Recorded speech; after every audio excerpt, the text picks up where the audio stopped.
Hello and welcome, PEI. Good morning. We're just going to give it a couple more minutes before we get started here. I see a couple of familiar names and faces in the Zoom chat, so it's good to see you on here.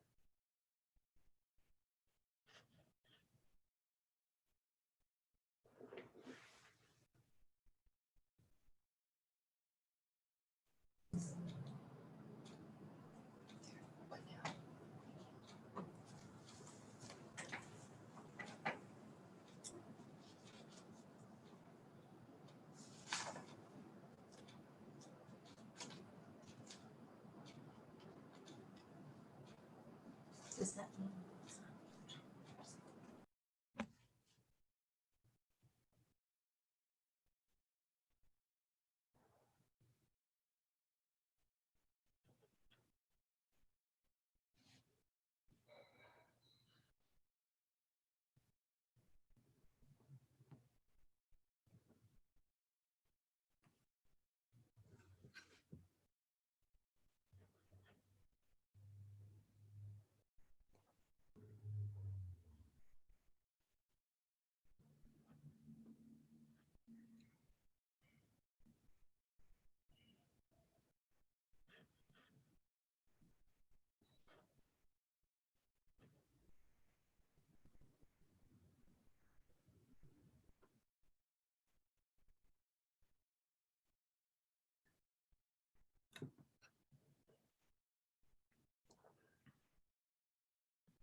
And if you haven't already done so, I do encourage you to make sure that your name on your video appears as your first name and last name. It looks like most of you are doing a great job there. I do see a couple that,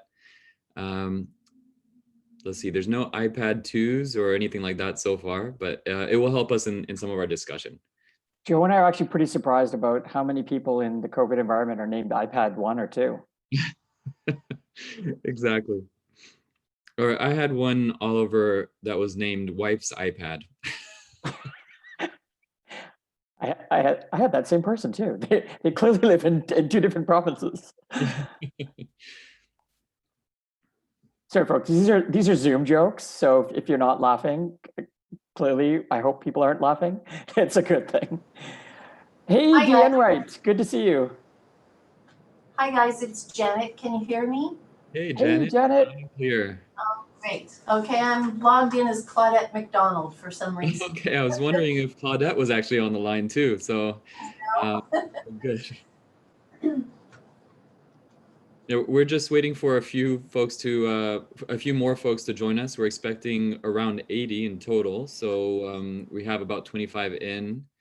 So we'll give them a couple more minutes before we get started here, and Oliver and I will try to stop our comedy skit before we get started.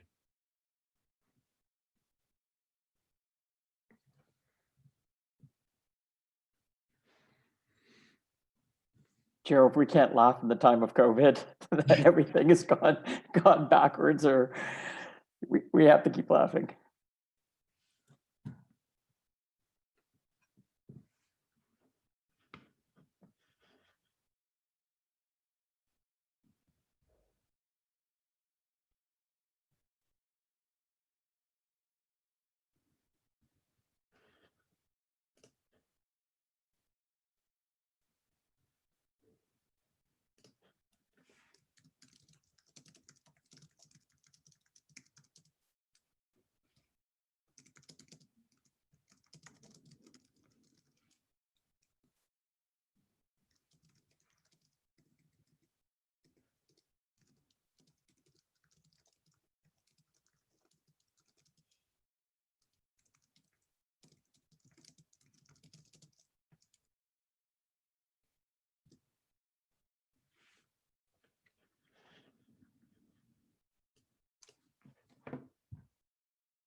All right, I'm getting indication from our leader here, Connie, that we can start.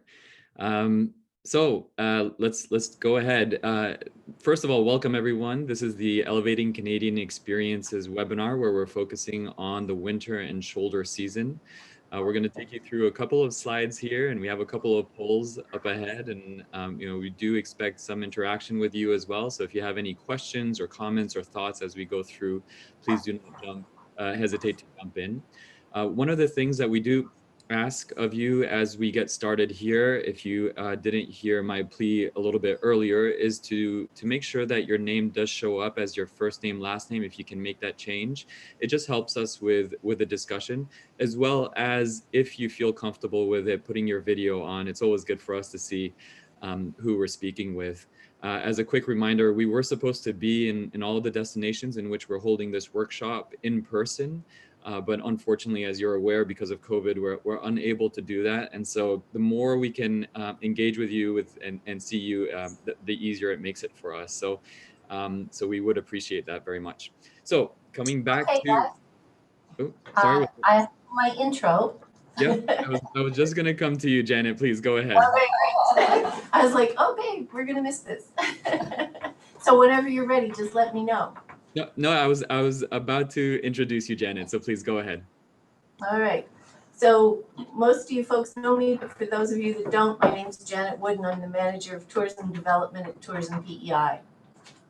From a product perspective in 2020, a few examples of Tourism PEI's COVID investments would be the Small Hall Drive-In Festival that employed over 70 artisans and a total of 219 staff through third-party providers, and that doesn't include venue staff. The festival held 13 drive-in concerts in locations from Rollo Bay to Tignish.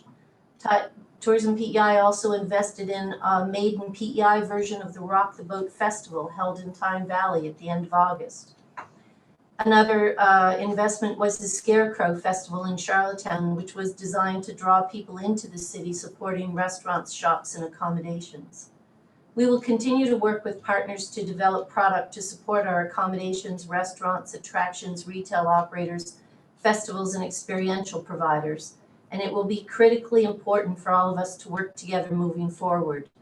Today, it's my job to introduce the upcoming webinar on shoulder season development. The Tourism Industry Association of Canada, TIAC, has sponsored a series of national webinars to be delivered in each province to support the tourism industry in these incredibly challenging times. TIAC, along with the Tourism Industry Association of PEI and Tourism PEI, welcome everyone to the webinar today as we engage interested partners and share knowledge with the goal of developing COVID-friendly packages and new product that will motivate travelers from the Atlantic bubble to come to PEI during the upcoming shoulder season, which on PEI includes late fall, winter, and spring. Following this webinar, we will work in partnership with Destination Canada, TIPI, the New Tourism Tactical Action Plan, our destination management organizations, regional tourism associations, and Acadian tourism partners to host November workshops on shoulder season product development. The outcome will be to develop new revenue streams by supporting a supply of new and existing products that will appeal to various market interests, including their desire to travel safely, and will stimulate demand. I would now like to introduce Oliver Martin and Joe Naman of the consultancy firm 2031 to lead the webinar. Go for it, boys. Awesome. Thank you so much, Janet. And with that, maybe a very brief introduction from our team. And as we're doing that, Oliver is requesting in the chat function, if you could also introduce yourselves. Always good for us to know who's on the line. It's also good for you to know who else is on the line. So perhaps your first name, last name, your title and organization, and perhaps something that you really love about tourism in general in PEI. I know there's a lot of things I would put down, as I've been there several times and always having a great time every time.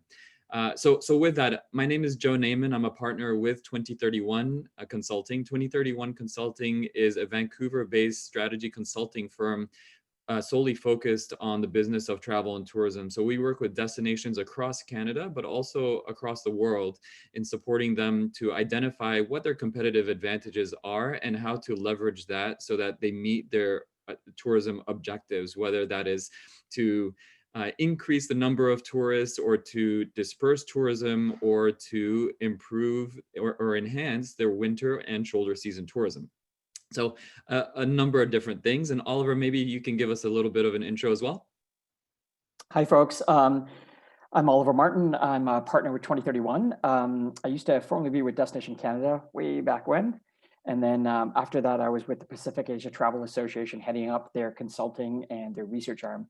So I'm very familiar with mostly the demand side of the business, why consumers think and why they travel to destinations. And of course, everything has really changed in this COVID environment. But looking forward to being here. Okay, great. And we do see the introductions coming in. So perfect. I'm looking forward to going through them in just a bit.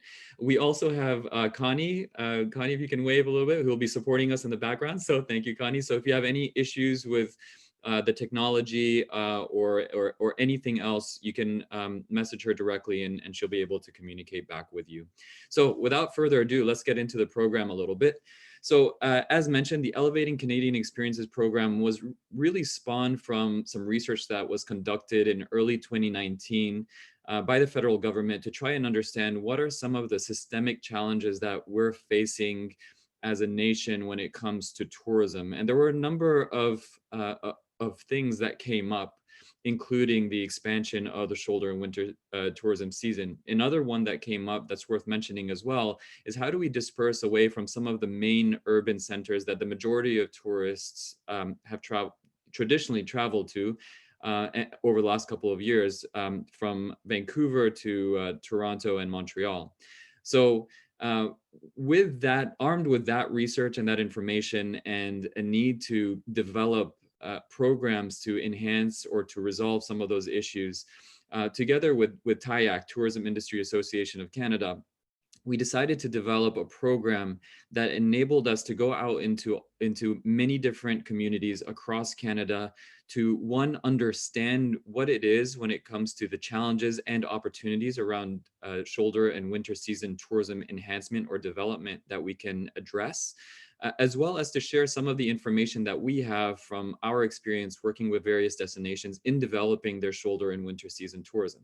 So what we're going to be covering today, it hopefully will be some information for you in terms of lessons learned and key takeaways that we've gathered from our research, as well as what we've taken away from some of the workshops that we've already held across the nation. And then what we are planning for next week is more in-depth workshops with stakeholders across PEI to get even more information from you. Ultimately, we're doing all of this to develop a toolkit that will help destinations across Canada to understand and develop and enhance their winter shoulder season tourism. And also, we're working with a number of destinations, 4 in total, that we're working with to develop strategies as pilot destinations for their winter shoulder season tourism. So a lot that's going on with this program. I will also mention, we don't want to sound tone deaf, especially during this time, and we will talk a little bit more about COVID in a bit. We do understand that, we're right in the midst of it. The Atlantic bubble is doing a little bit better, and glad to see some articles coming out over the weekend that make me feel happy, and some silver lining there with everything else that's going on in the world. So kudos to you. But we did launch this program before COVID actually hit. And when COVID did hit, we made a strategic decision to continue with the program. At first, we were wondering whether we should or not. We decided that we should, because even though we're all facing the reality of trying to make our businesses survive during COVID, we see COVID as a relatively short-term thing. Short-term saying 2 to 3 years. But however, we do want to make sure that we are looking at the future in terms of mid to long term as well. And it did make sense to develop some strategies, support destinations for that mid to long term. And who knows, maybe some of those strategies can be used in the immediate future as well. So without I think that gives enough context on the actual program itself. What we're going to be going through today, 10 minutes of intros, realizing we did start a little bit late. We were waiting for folks to jump in. But we will spend a good amount of time walking you through some of our research in terms of the challenges, what are some of the opportunities, and some key takeaways that we receive from key stakeholders in terms of development and enhancement of the winter and shoulder season tourism. And then we're going to get into some discussion, hopefully, with you. We do hope to engage you as well. And as I mentioned, do feel free to jump in and raise your hand or ask questions in the chat function as well, and we'll make sure to address some of those questions. I'm sure you will have those questions. And again, you will have another opportunity in the coming weeks to participate in the full workshops, which are 3 to 4 hour sessions in which we are going through a lot more detail. Okay, about elevating Canadian experiences. So I talked a little bit about this in the intro. I don't want to spend too much time on it, but we want to at least share a visual of what it is that we're doing. We mentioned a whole bunch of research and discovery that we conducted early on, and this does include some surveys that we sent out across the nation, as well as in the US and the UK, to understand what visitor expectations are around winter and shoulder season tourism development. And Oliver is going to be going through that with you in just a bit. We synthesized all this research, and it helped us develop what we wanted to present for this program. And as mentioned, with that, armed with all of that information, we were able to get into the workshops itself. We are holding around 48 workshops across Canada. It's a lot of workshops. We're about halfway through. And this is really from coast to coast. And we're getting some really great feedback from across the workshops. So we are looking forward to the ones that we're holding with PEI in the coming weeks as well. From those workshops, even though we are sharing a lot of information on our end, we're doing a lot more listening, and we're taking that input to develop those toolkits that will then be shared with all destinations across Canada. In terms of to support them in developing their shoulder winter tourism season. And from that, we are working with several destinations, as I mentioned, to develop some specific winter shoulder season tourism strategies. And then we're also providing them with some support to execute those strategies as well. So it really gives us an overall approach to developing and supporting winter shoulder season tourism in and across Canada. All right, we talked also a little bit about tourism in the age of COVID. I don't want to dwell on this. I think it's something we're all very familiar with at this point. And I had a couple of points that I made early on in the discussion, why we decided to continue to conduct this program, even though COVID was around us. But there is some silver lining that is coming out of COVID, and one that we're seeing is the innovation that's coming out of it. The ability for many of the operators and destinations that we're working with and speaking with to think outside the box and to come up with new ideas for the development of tourism, and also more specifically of winter shoulder season tourism development. So there are some good things that are coming out of COVID that it will hopefully make us stronger as well in the future. So again, don't want to dwell too much on this, as we've talked about it enough now. Global challenges with seasonality in tourism.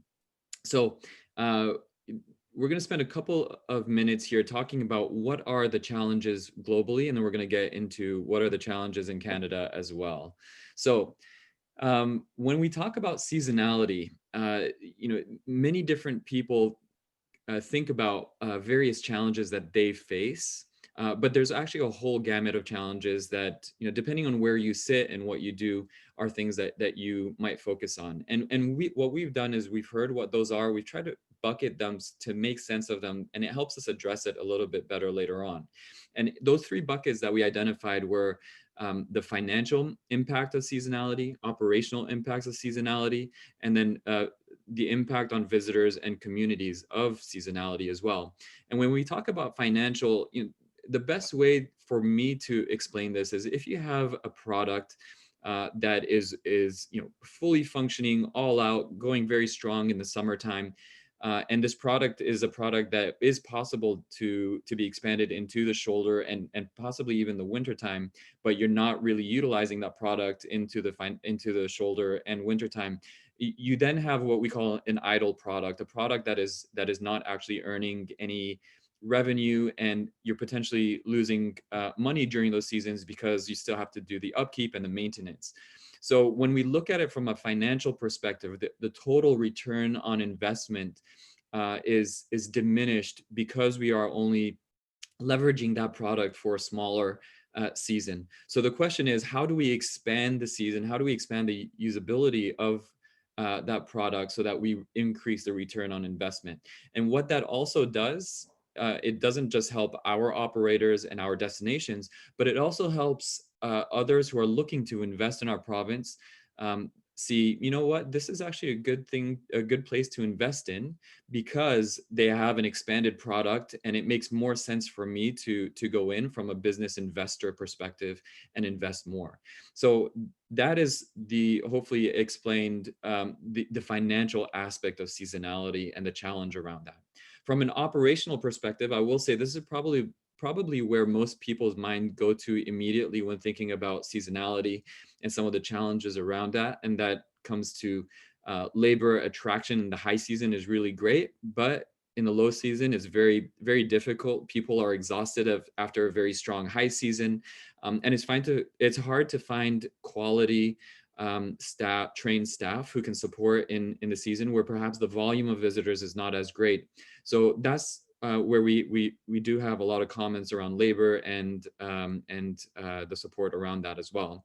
And then also the underutilization of resources and facilities. From an operational perspective, we get a lot of comments around facilities being closed, parks being closed, trails not being kept or maintained, etc. Which also lead to seasonality issues. And sometimes they are closed, sometimes they're not. There's also that perception that things are closed or may not be as fun as they are in the peak or high season as well, that folks are challenged with. So that's typically what we think about when we think about seasonality. And then the last piece, which is probably secondary to that, is around visitors and communities. And there's a challenge around the social carrying capacity during the shoulder and winter season. Again, we've put so much into the peak season that we're exhausted as communities. Our assets have been used. We do need to upgrade and maintain, etc.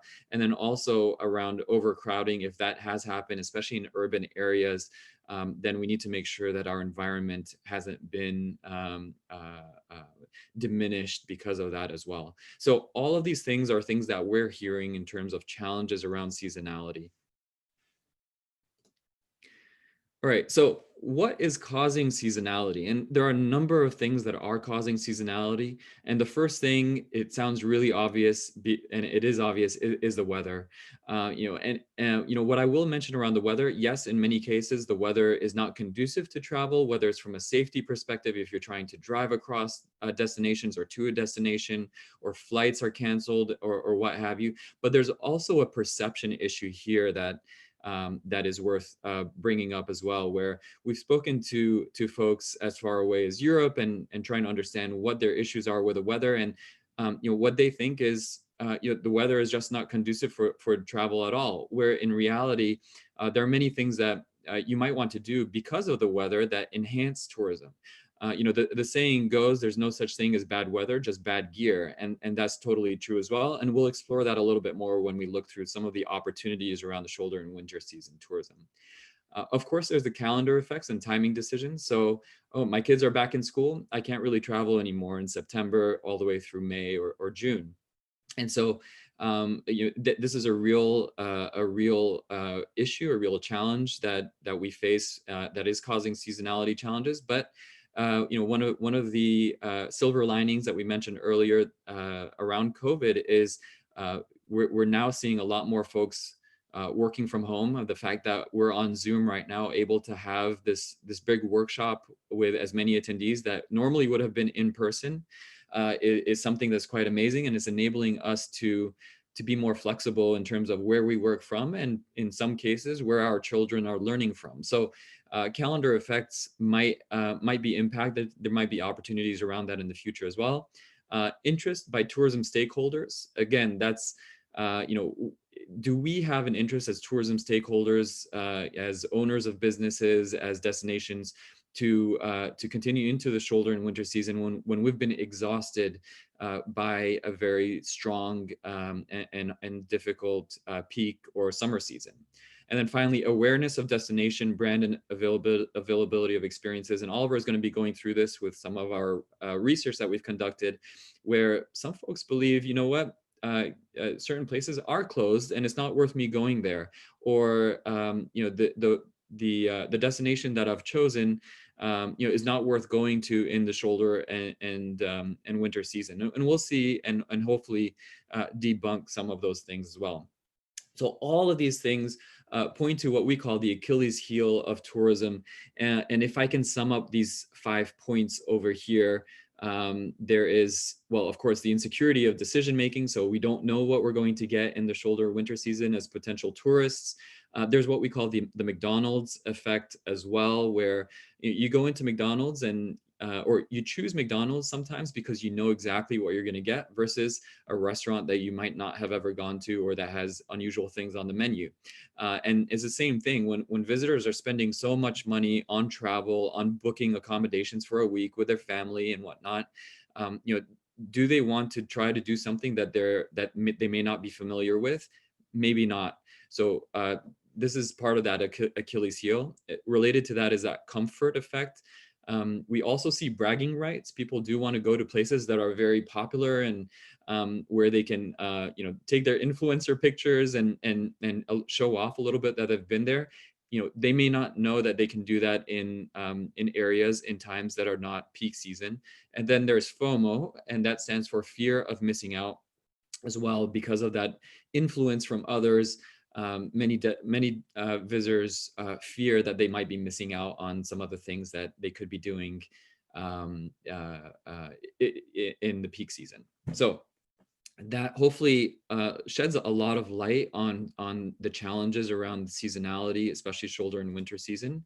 And with that, Oliver, are you going to walk us through some of Canada's challenges with seasonality and some of the research that we found there? Thanks, Joe. So the research we're going to present is based on public opinion surveying that our firm conducted in March and April of this year. In the chat, I provided the links to the public domain content. One is on the Elevating Canadian Experiences website, and the other one is on Skift, because we did a joint release of some of the data with Skift.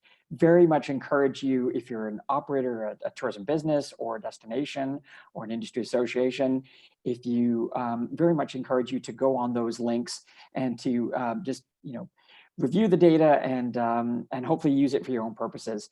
There's two things that I do want to leave you with the data. First and foremost, it was conducted while COVID was emerging as an issue for our industry.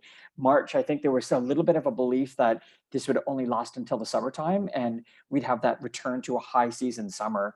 At the same point too, there was also a shutdown in many jurisdictions. We were starting to get that lockdown effect happening. So while the data is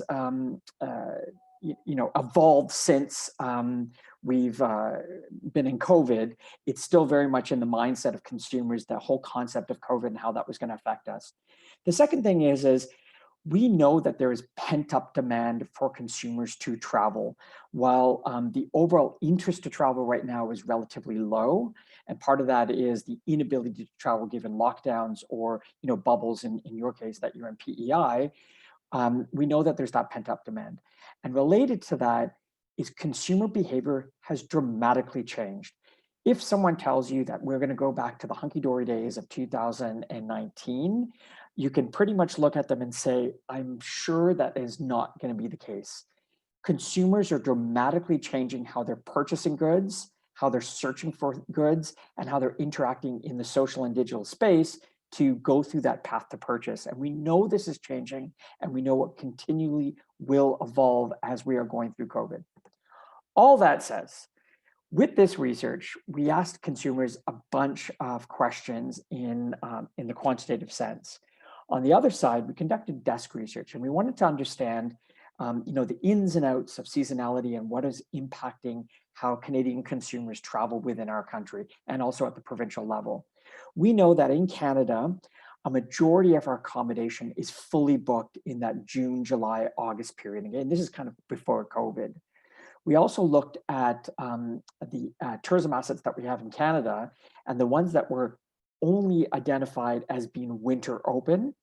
And it's around only 1% of our tourism products are fully focused on the winter experience in Canada. So majority of our assets that we have in Canada, accommodation, trails, outdoor outfitters, theaters, you name it, are focused on that spring, fall, and summer period. Very few are actually solely focused in winter. At the same point too, we know that tourism is heavily concentrated in very few places in Canada. Majority of our tourism in Canada takes place in Ontario, British Columbia, and in Quebec.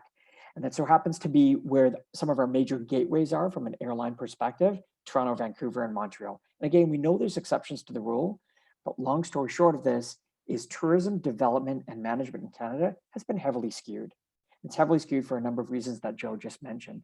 Joe, next slide, please. So this is what we typically call is the bell curve, and it should come as no surprise because we see this for many different regions in Canada. And again, there's exceptions to the rule, but generally speaking, this bell curve, and this is tourism arrivals in Canada on a monthly basis, indexed from 1990 to 2018, the full year that we had data available. And you'll see it's that bell curve. We travel a majority in that June, July, and August period, and to some extent September, give or take the season. The kind of unwritten rule for so many destinations in Canada is that we open Victoria Day weekend and we close either Labor Day or Thanksgiving weekend.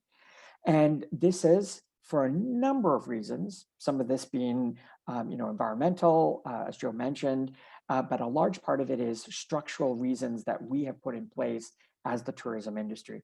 And so part of what we're trying to do with this program with TIAC, or the sponsors of the program, is to try and shake up that thinking to see if we can, as an industry, either extend out that summer period into the springtime and into the fall, or retool some of our offering for the winter period. And we know for PEI specifically, because of so many factors, your industry has that high season in that June, July, August period. With COVID though, our industry has been literally turned on its head or turned upside down. And we know the consumer has dramatically changed in terms of their thinking. So can we get consumers to think PEI in shoulder season and in winter in relation to your summer period? And we believe that there is the business case to do that. Joe? Okay, so we asked consumers a bunch of questions, 50 questions on this survey. And this is, again, statistically representative data that's reflective of what Canadian consumers think, what American consumers think, and what British consumers think. We asked them to define what shoulder season is and what winter season is. We know, based on the definitions of what we've asked them, that they think of the shoulder season in Canada as March, April, May, and September and October. We also know that, generally speaking, the motivators for why they choose Canada, or they would select to use Canada for a future vacation, is largely driven around, in the shoulder season, that there's less crowds and things are potentially cheaper. We know on the flip side, the barriers is that there's the perception that Canada doesn't have the most welcoming weather to visit destinations within Canada, or Canada generally speaking. And at the same point too, there's the perception that things are potentially closed. Related to what they want to do in terms of vacation within Canada in the shoulder or winter season, the top 4 things are sightseeing, which tends to be a bit of a catch-all, but they like to see and do things. The other one is food tourism or culinary related tourism. And again, this is related to beverages, going out to a brewery tour, a winery tour, et cetera. Visiting national parks, and even more so, this is important. And again, this is national, provincial, and conservation or regional parks. this is more so important now in the time of COVID because we want to be able to socially distance. And the last thing here is that they really want to have that experience that's sewn those three things together, that itinerary: sightsee, culinary experiences, and that ability to visit national parks or provincial parks and see wildlife. We asked consumers, again, the Brit, American, and Canadian consumers, a number of destinations, and we said, in terms of when you would like to go there, would you like to go there in high season, shoulder season, or low season? And high season being the red bar, shoulder season being that gray bar, and the low season or winter season being that blue bar. Overwhelmingly, there was the belief or the perception that Canada was a high season destination. So about 50%, 49% of consumers view Canada as a high season destination versus the US, where a large number of them view the US as having that shoulder season potential. So again, a bit of a perception issue that we have in Canada, that Canadian consumers, Brit consumers, which is our #1 international market overseas, and Americans are our #1 international market close to the border, have that perception that Canada is that high season destination. Next slide, Jill. We asked consumers, again, the reasons why you would choose to travel in Canada during the shoulder season. The left-hand side is Canadian consumers, the middle is Brit consumers, and the right-hand side is American consumers. Overwhelmingly, Canadians, and to some extent Brit and Americans, view Canada in the shoulder season as a positive thing, as being less crowded and having more value for money. Accommodation is cheaper, flights are cheaper, and it's potentially getting more value or more bang for your buck. There's a bunch of other reasons here. And again, the data that we've shared on the chat explains it in a little bit more detail. On the flip side of this is the barriers. And again, these are perceptions. So, our job as in the tourism business is to try and change perceptions for the better. Canadians think, to some extent, and we know our country better than anyone, that the weather is necessarily not as good in the shoulder season. And also, and again, we can change this, but this is a perception issue, and all the workshops we've done across Canada tells us that it is also a little bit of the reality case as well, is that things are not necessarily open past Labor Day or past Canadian Thanksgiving, and which means we can go to the destinations, but things might not necessarily be open, which means I'm not necessarily going to get that tourism experience that I'm really hoping for. And so we as an industry, we as DMOs, maybe need to have that, present that business case to our operators, our tourism suppliers, our tourism businesses, to see if they can get more incremental revenue by staying open past that traditional closing season, which, Labor Day or Thanksgiving. We then asked consumers, Canadian consumers, where they would most likely visit for the shoulder or winter season. And again, this data is current for 2020. And again, we asked them a whole series of destinations, the usual suspects, which we would typically call tier 1 or more well-known destinations in Canada, and then a whole bunch of other destinations, which are probably less well-known, and they just happen to be aligned with where we were conducting these workshops for TIAC. And at the front end of the list, it was the usual suspects. I want to go to Toronto, I want to go to Montreal, I want to go to Halifax. But then the good news is that a bunch of these other destinations that we assessed, is there's still some level of awareness and interest to travel to these destinations. You look on the chart, it's about 6% of Canadian consumers, and again, we have the data at the provincial level, but this is nationally speaking, are interested in going to Prince Edward Island in the shoulder season, and then a little bit less are interested in going to PEI in the winter season. And again, this is perception-based data, and so our job is to see how we can change those perceptions. Joe. Yeah, and again, and I highlighted this very briefly, but the concept of sightseeing. So we would, typically, previously COVID, we would typically call that touring, renting a car, and driving around a number of places. And this is typically like either an auto trip or a drive trip or a cycling trip or a motorcycle trip. where you would see a bunch of things in an itinerary.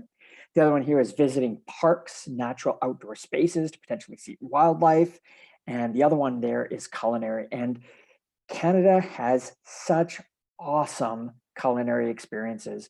We had the fortune to work with the Canadian government a couple of years ago to develop the National Culinary Tourism Strategy for Canada. We had a bunch of these workshops again across Canada where we spoke with placemakers, creative people, restaurateurs, farmers, and there's so much passion about creating Canadian culinary experiences. And again, if you're not in the business of culinary, but you're still in the tourism business, the great thing is how we can partner together to maybe create those itineraries or even those commissionable packages, those price point packages to get people to come to our tourism asset or stay in our hotel or accommodation and then maybe experience some of those culinary things. And I know you've got a lot of that in PEI. Joe, I think I'm flipping back to you. Yes, you are. Yep. So just wanted to, as we're closing out this particular section, just wanted to launch a poll. Let's see how this works. Wanted to get from you an understanding of what are the top challenges for Prince Edward Island during the shoulder winter season that you see? And this is multiple choice.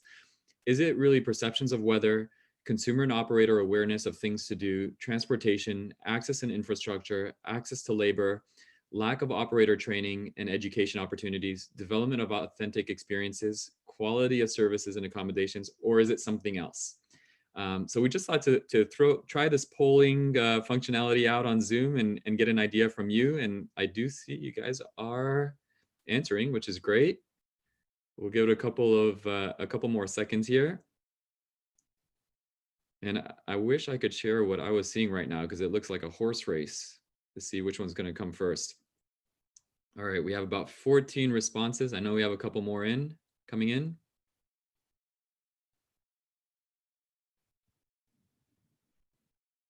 Oh, this is really great. All right. 10 more seconds. 5, 4, 3, 2, and I'm going to end the poll here. All right. So hopefully you can see the responses there. Oh, no, not yet. Share results. So hopefully you can see the responses there. And it looks like perceptions of weather comes in at number 1. The number 1 challenge, consumer and operator awareness of things to do. So that's a marketing or awareness promotional type of challenge. Development of authentic experiences. Okay, that's something that's totally within our control as well. Access to labor. I think that's a big one that we've heard across Canada as well. So certainly understand that as being a top challenge for you. And then we have 4 people who mentioned something else. You don't have to. I'm just curious, those who did mark something else, what was that something else? If you don't mind either putting it in the chat or perhaps speaking up as well, if you can come off mute there.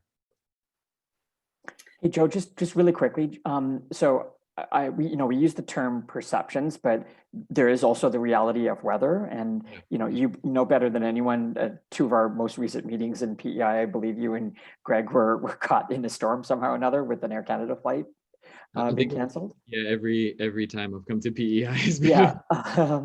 Next one here. Of us coming to PEI. So right. The other one, Joe, is the consumer and operator awareness, and I think there are probably 2 different perceptions here, right? So it's consumers perceive that things might not be open, or there's not enough things to see and do, and then the flip side is the operators. Do they see the business case to stay open to keep their products or experiences open? That's right. Yeah. Okay. Good points. All right. Any comments from anyone listening in? Anyone who put something else? I'm always curious about that something else. Those are the sort of the little nuances usually come through there as well. Oh, we are getting some comments in the chat here. Okay, so it's a bit, hey, Linda. It is a bit tied to not knowing what is available, but Islanders just keep being some of our worst ambassadors saying we are closed. Yeah, there is that sort of resident sentiment issue as well.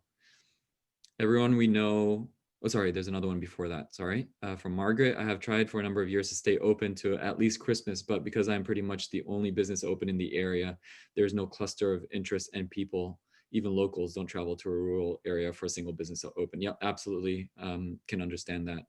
And maybe there will be some tips and tricks that we'll share later on.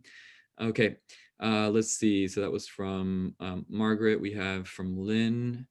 Everyone we know asks us, why are you moving to PEI? The winter, sorry, there's more comments coming. The winters are terrible. It's all perception, absolutely. And just to give a little bit of an example there, Tofino out in British Columbia, they're very well known for their amazing oceanic storms, and they've actually turned that entire issue of being right on the coast into a tourism opportunity, actually, where they say, you know what, why don't you come and experience the storms here in Tofino? And they've created a whole tourism environment around that. So, a lot of it is around perception for sure. Okay, we see some agreement here. We've created winter product, but it just doesn't sell. Okay, yeah, I'd love to dig a little bit deeper into that one, Ainsley. Let's see. I think it's a bit of a chicken or the egg thing. You need place to stay open to bring people. Absolutely. My other was the same as Linda. A lot of businesses are closed because of things to do. Yeah. So it sounds like people are sort of coming together around this. Businesses are closed. There's less things to do. And then it's the chicken or the egg thing. Because things are closed, people don't want to come. Because people don't come, businesses don't open. So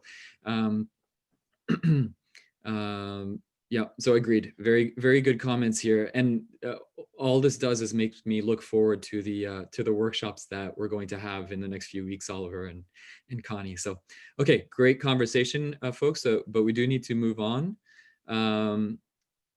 Let's see. Oliver, you're continuing on for us. Yeah, sounds good, Joe. Next one, Joe. Yep. Oh, you're going to do this. I'm just going to do the case studies. Ah, right. Sorry about that. Sorry, Anna. Okay. Good. So let me just get organized here as well, because I have the poll open. Let me close that and close the chat so I can see the screen here again. Okay, so what we're going to talk about in this section are some of the opportunities around development and enhancement of the shoulder and winter season tourism. So we do hope to give you perhaps some tips, some things to think about, to go back and speak with stakeholders or partners or whomever you have, and try to determine what are ways that it can be enhanced or developed. So when we think about seasonality, with our clients, we try to ask some key strategic questions in order to answer that. And one is the very first one, to me, is one of the most important ones, because it is all around, to me, what tourism is about, which is supporting the community in which tourism happens, in which tourism occurs. And that is, what is the goal of the destination? In some of the comments that we received a little bit earlier on in the chat function, perhaps some of the residents do not want to improve or increase their tourism. Perhaps they don't understand the value of tourism, or perhaps there's so many tourists that the goal of the destination is to disperse tourism a little bit more into rural areas, or perhaps expand it across the year. So it's very important for us to first ask ourselves that question, to really understand what is our objective for the development or enhancement of shoulder winter tourism this season there. And then another question is, what are the destination's causes of seasonality? So understanding why there's seasonality, and we went through some of the examples earlier on as well. Of what causes seasonality, but those are not the same for every destination. So understanding what causes it specifically for your destination will help us then to address it a little bit better. Is there broad agreement to address the issue at the destination by key stakeholders? Again, we talked about the community before, but then there's all of those stakeholders around the community, whether it's the destination organizers, whether it's the operators, whether it's the accommodation providers or tour guides, etc. Do we have some sort of common way to address our objectives? And some of the comments that I'm seeing coming here in the chat, where folks are closed, we're not getting enough tourism, or other businesses are closed, so not enough to create a cluster. That is perhaps because there's misalignment across tourism stakeholders. And if we were to enable alignment across those tourism stakeholders, we might see a little bit of more potential for the development or enhancement of shoulders winter season tourism. Are conditions ripe for redevelopment or focus on the destination? So absolutely, again, every destination is different. And so this needs to be assessed depending on what the objectives and the needs are of the destination, but also against things like, are there resources available? Do we have the products and experiences? Do we have the space, etc.? So those are all questions that we need to ask ourselves. Can demand exist for new offers that the destination can develop? So, that question is about two things. One is understanding the markets that would be most interested in coming to PEI and understanding what their needs and characteristics are, but also understanding whether we can actually meet that. The last thing we wanted to do is to be an inauthentic destination. And the best, I had a really good example for I think this was, I heard this the other day in terms of, the best way to explain authenticity was explained by someone who said Disney was actually one of the most authentic experiences. And you might wonder, well, why is it? It's all made up. Well, it's authentic because they say what they're going to deliver to you and they deliver it. And that's really important from, a destination development perspective as well, is that's what makes us authentic. So we want to make sure that we address what those markets that we're targeting need. Impact on existing tourism environment of the destination. So of course, there's many different impacts that we need to address, not just that environmental aspect, but of course that communal and then also the financial impact. So those are all questions that we need to understand there. And then of course, long-term issues of the destination. So making sure that some of the more longer-term drivers of the destination are there and that we're supporting that, whether it's transportation, economic development, et cetera. So these are all strategic questions that we need to ask ourselves when we're now starting to say, you know what, let's address some of these shoulder and winter tourism season challenges that we have. Some of the ideas that we have, these are by no means a holistic list of all of the ideas that are possible, but we wanted to share this with you as a way to sort of get you started to think about, and well, in many cases you've already started to think, but maybe add to your thinking around development of shoulder and winter tourism in your destination in PEI. And we're going to be unpacking these a little bit more in our workshops in the next couple of weeks as well. So a little bit of a plug for our workshops. Hopefully you can make it and share some of your thoughts there. Oliver, I see your hand up. Yeah, Joe, there's really an interesting chat here about, some businesses being open, but others are not, so they don't create that cluster effect. Yes. Which is just so important, right? Like nobody wants to go to just a single asset or a single restaurant with nothing else open on the strip, or having to go back to the same restaurant or shop or attraction because it's the only thing that's not open. So that's a really interesting point. There's obviously strength in numbers. The other one here is, some businesses might have tried to previously sell winter, but it never really sold before. Again, we've heard this throughout, many different work destinations in Canada where we've conducted this, and they did almost the exact same thing. One interesting comment that we had was, but we haven't tried it in this post-COVID environment. So whereas, our summer for many destinations didn't really unfold the way we wanted it to, for so many reasons. One of them being for a number of destinations, they just didn't get out of lockdown in time to, really think of plans to travel this summer. We know and again, this is Destination Canada research that's publicly available on their website. We know there's that pent up demand, and we know folks are just itching to travel. And, if you just look at it from an Ontario perspective or Alberta perspective, we know that cottages and areas that are around national and provincial parks have really high interest for this shoulder season and this winter. And this is in this environment, right? These are traditionally not going to be places where they would normally go to in a pre-COVID setting. Okay, thanks, Oliver. Yeah, very, very good points. Okay, good. So coming back to some of these ideas as well, to boot and Oliver, thanks for keeping track of the chat as well. Any other comments or questions, do put on there, and Oliver will interrupt me and make sure that we get to them. So we were talking about ideas to boost seasonal tourism, and there are a couple here that will be relevant as I look through them as well again here to PEI and with the experience that we have in PEI as well. The first one is extending the season. I think this is something that PEI has been doing well, especially over the last, in the recent couple of years. And one of the ways to do this is to reduce prices in months before and after peak season.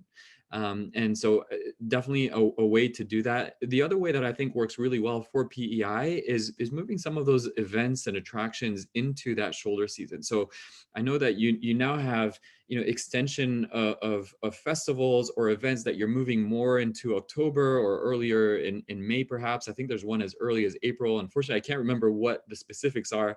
I do remember just speaking about some of those festivals when we were doing a good number of engagement sessions in PEI earlier this year before COVID. So you're already doing a really good job around that.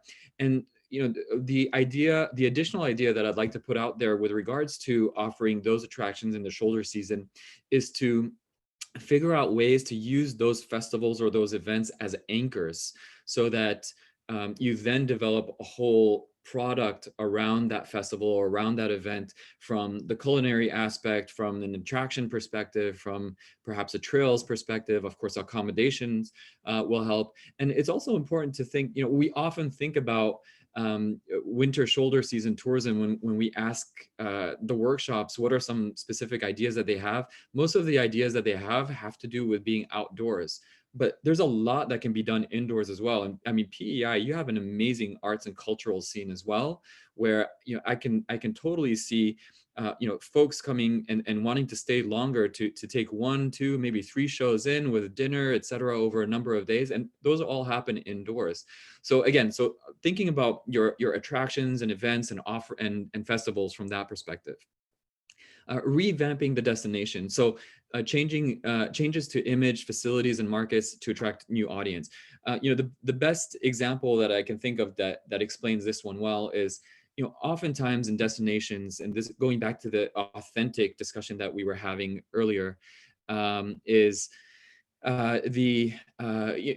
oftentimes when you go to a destination's website, or you're looking at marketing material, you see those sunny skies, people in the water, and it looks really great, but that doesn't really depict what the shoulder season looks like, which might be muddy and rainy and dreary, and what the winter season may look like, which is snowy and everyone is indoors, etc. So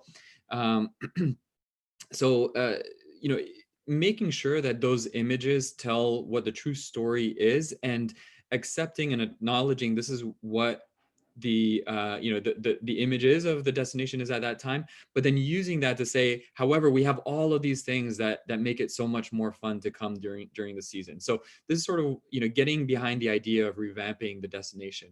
There's also a potential rebranding the destination as unique and prestigious, and this is something that's really important, especially during COVID. One of the best examples that I could think of related to this is all of the snowbirds that would typically go down to warmer, beachier, sunnier destinations in the shoulder season, perhaps, and of course in the winter season in Florida, Mexico, the Caribbean. Excuse me. Essentially what they're doing, yes, they're looking for a different scenery, but they're looking for something that's a little bit more exotic. So the question is, how can we turn some of what we do from a destination perspective into something that's a bit more unique, a bit more prestigious, so that we're at least offering that aspect of what travelers are looking for in terms of that exoticism, that's something that's different.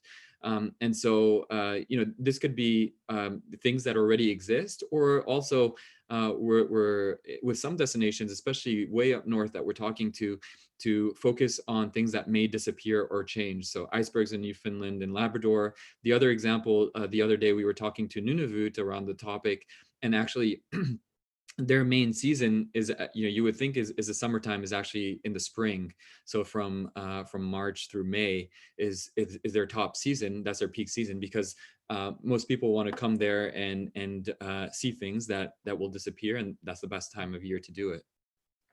Number 5 on the list here is adding a second main season, and I can very much see this being a potential opportunity for PEI as well. Excuse me. So if your summer season is your peak season, is there a way for us to make the change in fall colors with festivals and events and a craft brew festival combined with a culinary festival or what have you in the fall time? Can we sort of start to create an image for PEI as having that second main season in the spring or whatever it might be? Although I do see fall as being a good opportunity for PEI as well. So anyhow, that's talking about adding a second main season and then adding non-conventional tourist attractions. So again, adding things that, excuse me, that people are not necessarily used to seeing in other places around Canada that can only be had in PEI during the shoulder and winter season. So again, all of these, by no means is a non-comprehensive list, but at least supposed to give us some ideas to think about as we develop the shoulder and winter season tourism in PEI. All right, one more slides before we get to actual case studies to show what we're actually learning. And I don't want to spend too much on this because I do realize there's a lot of words on this slide, but what I do want to cover at least is the overall concept that there are certain drivers to a destination that are worth looking at from a tourism, from a shoulder winter tourism season perspective. And those drivers can be around pricing and packaging, diversifying destination and product, market diversification, destination facilitation, and structural environment. And then within each one of those, there are certain things that we can look at. So for example, under destination facilitation, marketing campaigns, do we have the right marketing campaigns to develop that shoulder winter season? Discounted pricing under pricing and packaging. Do we have, are we positioning our pricing correctly during the off-peak seasons? Understanding what the markets are, what their needs are, is another thing. So there's a number of drivers that we want to make sure that we understand and address to develop winter and shoulder season. And we're going to get into these in a little bit more in the workshop in the next couple of weeks. Oliver, I think you're going to walk us through those case studies. Yeah, just with this, Joe. So again, I forgot to mention this at the awareness of Canadian destinations. So we asked also an open-ended question with that, and we asked, and legitimately, we asked Canadians, what Canadian destination would you want to travel to in winter or shoulder season tourism? So we said Canadian. We spelled it out, Canadian. I'm really trying to emphasize that point there. And like I mentioned, Canadians said, Toronto, Halifax, et cetera, a whole bunch of destinations. A grouping of people on the survey also said Puerto Plata, Dominican Republic, Cancun, Montego Bay, which all of us being Canadian know full well that those are not Canadian destinations. But again, it goes back to the perception and awareness. We as an industry do not do ourselves any favors when we know in the fall and winter season, so much of those packages are South Caribbean destinations and not necessary destinations in our own backyard or own provinces. And again, is this because of demand requesting that? Or is it because we as an industry are pushing that out to consumers? And it could be a mix of both. But Joe, the point Joe just made here about packages, we know from, again, research and a large body of research going back a number of years, the number one barrier for Canadians not to travel in our own backyard is because we just don't know what there is to see and do on a 3, 5, or 7-day itinerary. So, I know I can go to Muskoka and I can maybe go to a lake and swim and paddle, but what am I going to do for the rest of the days? If I had a package that said, these are the things you could do. You can go to Algonquin Park, you can go skating, you can do this, then we know, and thank you. And as well, we can stay in rural destinations as well. Thank you for the comment. We know that consumers are more likely to then go through that path to purchase and choose a Canadian destination. So let's make it easy for Canadian consumers. Let's give them those itineraries to get those creative juices flowing in their brain when they're with their spouse or their friend, et cetera, trying to plan a Canadian trip. And then let's get them even through that path to purchase even further by giving them those packages so that can make it so easy for them to book. All of us on this phone, on the webinar, are Canadian consumers, and we know better than anyone that we are so busy with, our kids' hockey games and school, and I got to put a reno on my backyard, et cetera, all those other things. The last thing that we have to worry about is tourism and travel and planning a vacation. So we tend to usually choose the easy button. So let's make it easy for consumers by giving them the easy button, which is packages and itineraries. Really good points, Oliver. And I just want to make sure are you sharing that because of what you're seeing in the chat as well? Because there's some really good conversation in the chat around exactly that. Yeah, part of that is the awesome chat. Yeah. Yeah, just really good comments. Keep them coming, folks. All right, Oliver, you're going to walk us through a couple of case studies here. Yeah. And just to be 100% clear, Montego Bay and Puerto Plata are not Canadian destinations.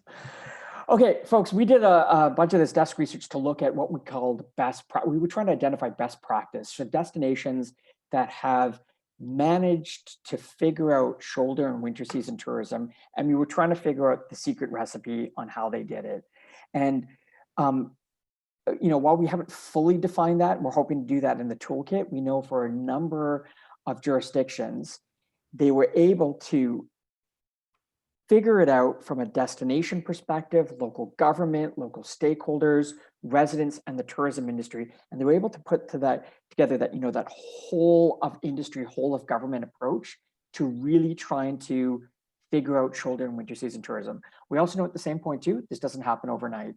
Destinations really have to make the case and then follow it through month over month, season over season, year over year, to be able to effectively get it right. And again, we do this in summer, so how can we do it in shoulder and winter?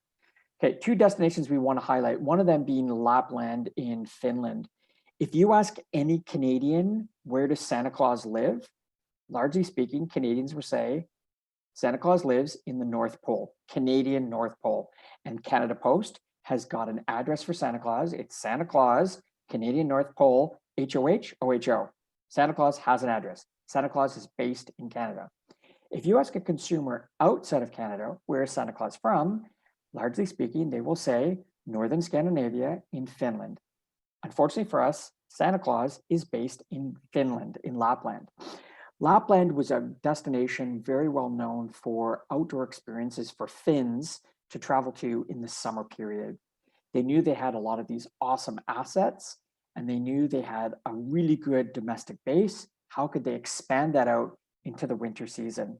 So they, for a number of years, worked with their industry, local government, their airline, Finnair, their hotel accommodation providers, and dog sled companies, tour operators, attractions, and they made that business case and they developed it over a number of years to effectively develop Finnish Lapland as the home of Santa Claus. And they have all the kiddish stuff, right? They have the Santa Claus villages and all of that, but they have all the awesome other activities around winter and shoulder season: dog sledding, cross-country skiing, après ski, sauna experiences, and they've wrapped that all together in commissionable packages.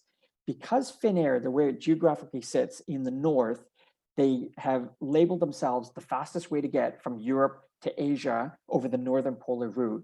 And Finnair just happens to be linked up with Japan Airlines on the One World Alliance. So they were able to get the Japanese tourists to come and explore Finland. And then once they got the Japanese market, they ended up getting the German market and the Russian market and the UK market, and they were firing in all cylinders. And they were able to really carve out this awesome experience. In our report and the toolkit that we're developing, we'll ensure that we expand it out a little bit more detail and how they develop products, how they were able to market it, that dynamic between government and private sector. So really it becomes a really robust case study. But we'll go to the next one. Many of us Canadians, we've been to Iceland, and mostly because it's the cheapest way to get, again, from various parts in Canada. And we know they have a direct flight in that, where they pre-COVID, they had a direct flight in Halifax. Great way to get from Canada into Europe via Reykjavik in Iceland. They were an awesome destination, doing so well in the summer period. But then they were realizing that they were benefiting too much from their success. In high season in Reykjavik, impossible to get a hotel room, possible to get a rental car. Bars are inundated with so many tourists that are exploring the destination. There was traffic jams heading into some of their national parks. And so they knew that they had to expand out that summer period so that they could disperse travelers to other places outside of Reykjavik, and at the same point too, grow out their season to flatten that bell curve. Again, they worked with tour operators. They worked with their national airline, Icelandair, and also an LCC that was based out of Reykjavik until last year, WOW Airlines. And they were able then to attract consumers in those shoulder seasons and also in some extent into the winter season. So they didn't do this by chance. It was a government and industry partnership to try and get them to grow out that shoulder and winter season, but they were able to do it.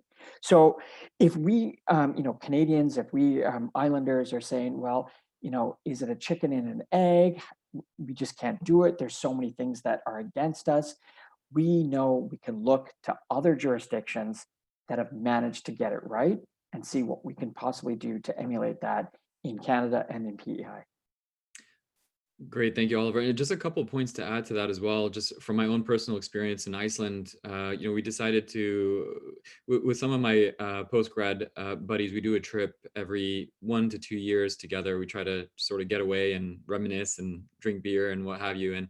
And one of the ones that we decided to do was to go to Iceland, because it was a nice meeting point between the Europe and North America. And we actually decided to, just because of our schedules, to go at the end of October, and we had a tremendous time. You wouldn't think of Iceland as a place that you'd want to go as a tourist at the end of October, but I mean, the restaurants were open, the bars were open, the activities were great. We did some amazing hiking. It was cold for sure. We had the right gear, but yeah, it was such a great experience. I also want to capture some of the discussion on the chat here as well. Some really great points. A question coming in from Ainsley and Linda. Ainsley's asking, can we become a destination for snowmobilers? I don't see anyone owning that, so definitely something or another destination across Canada that's owning that, so definitely something worth thinking about. And Linda's asking, do we know if visitors will drive 30 minutes to get to an event in the winter? So if, for example, if folks are staying in Charlottetown, would they be willing to drive into the rural areas 30 minutes away? Do we have research on that? That's a really great question, Linda, as well. I'd be curious to know that specific answer myself.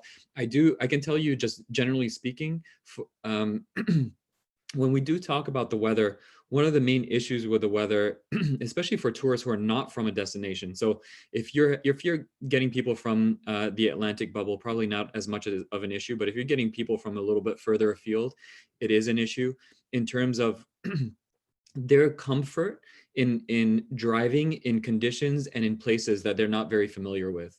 So then the question also becomes, is there another way to provide folks with the transportation needed to get to some of those destinations that are a bit further afield?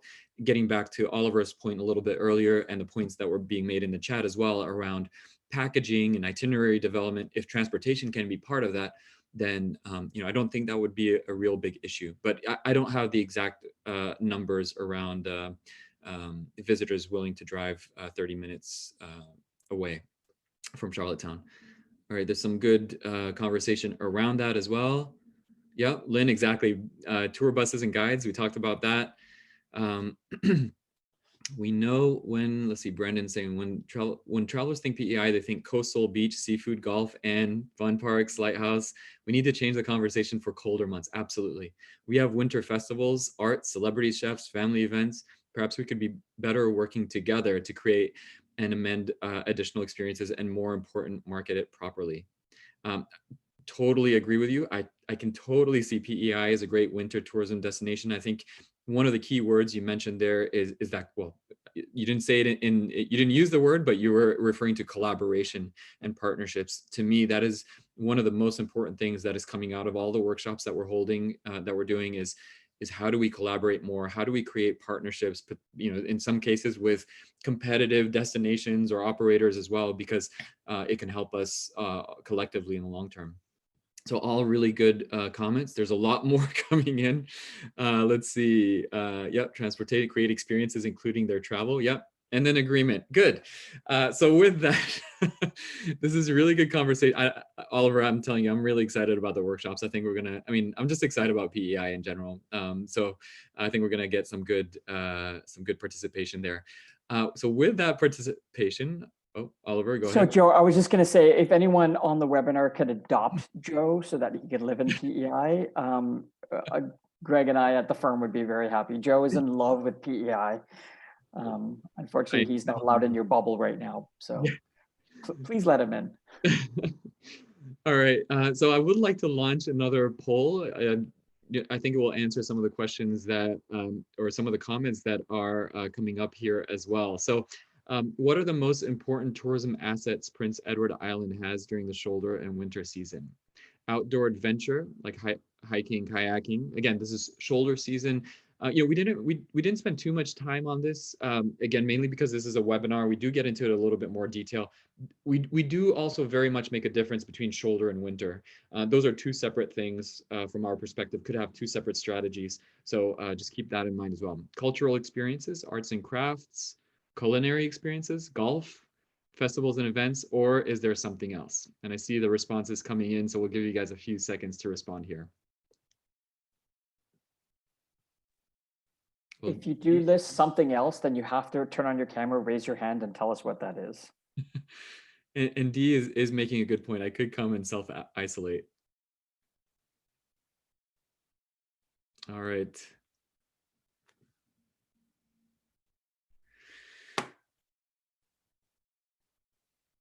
All right, good. We're getting some good responses in. Last couple of seconds. All right, let me end the poll.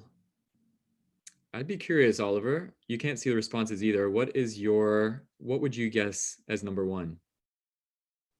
Oh, you're on mute. The amount of times we've heard you're on mute.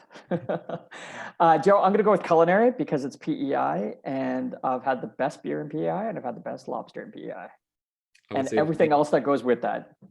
And because you got that one right, Oliver, I'm sharing the results right now. You have to bake us all cookies and send them over to our home. So, no, absolutely, culinary experiences, and I mean, hands down, some of the best seafood I've ever had.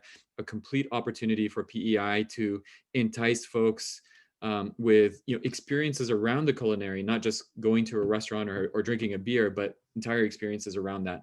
And that's why our collaborators who are working the culinary workshops are really important to attend those as well and participate there. We also see outdoor adventure. I like to hear that as well. And you know what, I like to see that being combined or coming up almost equal with cultural experiences, because to me that means that there's a good balance between outdoors and indoors. Cultural experiences, to me, a lot of that does happen indoors. Oh, sorry, and I'm seeing a balance with festival and events as well. Indoors can be outdoors as well, but again, mainly shoulder and winter will be indoors. There were some comments that came a little bit a little bit early on around the new regulations around festival and events. But again, that's where some of the innovation that we're working through comes in handy, in terms of how can we create festivals and events that address some of those regulations and still are very popular. Only one person put something else, I'm assuming, and Elizabeth as well, because Oliver, you scared them off. So you don't have to put your video on if you do want to share what that something else is. But otherwise, great responses here. On the heels of this poll, one more, and then we'll wrap it up. Let's see, stop sharing.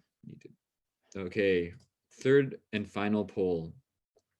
I like these polls. Who are the prime travel consumers for Prince Edward Island during the shoulder and winter season? Couples looking for a getaway, families with children, small groups, business travelers, sporting teams, or another group or market audience.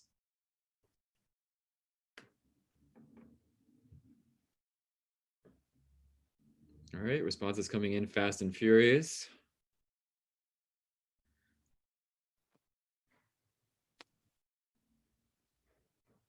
Okay, great. I think that was the fastest we've gotten to this number. A couple more seconds. All right. I think we have almost everybody here. Let's end the poll and share the results. So couples looking for a getaway came as number one, sporting teams number two, and then business travel still up there. And that actually makes complete sense to me from a PEI perspective, in terms of your offering around the culinary and some of the experiences that you have. potentially being a destination for snowbirds, especially during COVID, couples makes complete sense. Sporting teams, you guys have done an amazing job at hosting sports teams and providing the right environment for them to hold their tournaments. I was following the soccer tournament closely this past, I guess it was in the summer. Very good. And in meetings and conventions, still some opportunity around there. Really beautiful convention center, by the way, as well. Small groups, family, children, and no one. Oliver, you've really scared everyone away from putting another market or market audience. Sorry, folks. I'm actually sometimes a nice guy, so I apologize. Hey, Joe, just a few things with the results. So, again, there was a most recently, a couple of weeks ago, there was a SCIF study saying that the couples tourism will increase even more because it's a way of couples just we're locked in. We're not really seeing a lot of our friends. So many of these couples are choosing then, if the conditions exist, if they can travel as a couple, irrespective of the season. So we are starting to see an increase of that from a numbers perspective. The other one being business travelers. And, this is, again, very much a mixed bag. There was a SCIF study most recently. There was also one done by USTOA, which happens to be a leisure organization that sponsored business tourism study with the Hotel Association of the US. And there was also another one done by Focusrite. And again, they were done in the last couple of months. What is going to happen to those small meetings or those individual business travelers in this post-COVID environment? We have largely proved that we can do a lot of those 1-hour meetings or 3-hour meeting sessions through technology. We will never replace in a virtual sense that ability to connect, shake hands and have a meal or drink with a business partner in the virtual sense. It's just really hard to replace that. But for a number of reasons, the inability to get insurance covered in the COVID environment, the declining business economy, the declining economy and the impact on business and discretionary travel budgets being eliminated or decreased is dramatically affecting that business travel. And so I don't think we know definitively what that is going to look like for the next little while. But so much of the Canadian industry and so many hotel operators really were trying to go after that business traveler in that non-high season. And so it's challenging times right now. I think the big observation is it's challenging and we don't know how that is going to pan out. We do know that there's this pent-up demand from the leisure side, but we're not seeing that in a business traveler perspective. Good, thank you, Oliver, for that. All right, I think we're coming close to wrapping it up here, folks, a little bit. Just wanted to share with you very quickly some of the key takeaways. I don't want to spend too much time on here because we do have 2 workshops coming up with PEI as well. So do want to make sure that we leave some room for additional comments and feedback there. Oh, sorry, did I share the? Oh, sorry. I thought I had shared the results of the poll. Sorry, it looks like I had not. So hopefully you could just get a quick glimpse at that. Okay, good. So some of the key challenges that we've heard, of course, weather being number 1, staffing and labor, as I mentioned, always comes up as well in every discussion. Product and experience development, how to develop it, and especially around packaging and itineraries. Authentic marketing and brand awareness is a challenge. Transportation, access, and infrastructure to and within the destination. Support for entrepreneurs, this is very important as well. So making sure that new and existing entrepreneurs have the tools needed to continue to expand into the shoulder and or winter. And then partnerships and networking was another challenge. So all things, I think we've brought up some of these today that we've heard, and of course much more. This is just us summarizing it for you today. In terms of some of the opportunities and actions, I won't go into all of the details here, but there were a lot of actions around developing the destination identity for the shoulder and winter season, around products and experience development as well. And we typically do get into very detailed ideas and experiences and products and packages for the winter shoulder season in our workshops. So definitely interesting to see what comes out of that. Customer service, and what we mean by that is ensuring that quality meets expectations. and evaluating service standards, visualizing how travelers interact with business, etc. More of that is needed and opportunities for the shoulder and winter. And then, of course, a lot around marketing. There's a lot of discussion around how do we go out there? Who do we go to? Do we have enough research? And making sure that we have opportunities around that. We understand what the opportunities around that. And then finally, leadership. And that's mainly around, do we have clear objectives? Are we aligned? Do we have the right partnerships? Are we creating the right partnerships? Are we supporting our SMEs? Are we providing training to operators, et cetera? So again, just wanted to give you guys a little bit of a sneak peek into what's coming out of the workshops. We get into a lot more detail specific for PEI during those workshops. And other than that, I think we're coming close to an end here. Again, we have a couple of workshops, November 9th and 10th, currently scheduled. So we do hope to get your participation in that as well. And then from that, we will be using the input from there, as well as all the research to develop some national toolkits that will likely come out in the first quarter, maybe beginning of the second quarter of 2021. So with that, any questions that you have, anything that we can answer while you have us for the next, I think we have a couple more minutes here, about 4 minutes or so. And Connie just shared, by the way, I forgot to mention, she shared in the chat function the link to register for the workshops in a couple weeks. Any questions from anyone? Hopefully this was helpful. You got some information out of it. And if you do have any questions for ourselves or for anyone else on the line, please do not hesitate to reach out to us directly. Or Connie, and she'll make sure that she gets the information to us. Other than that, we wish you all a very beautiful rest of the day and a pleasant week ahead.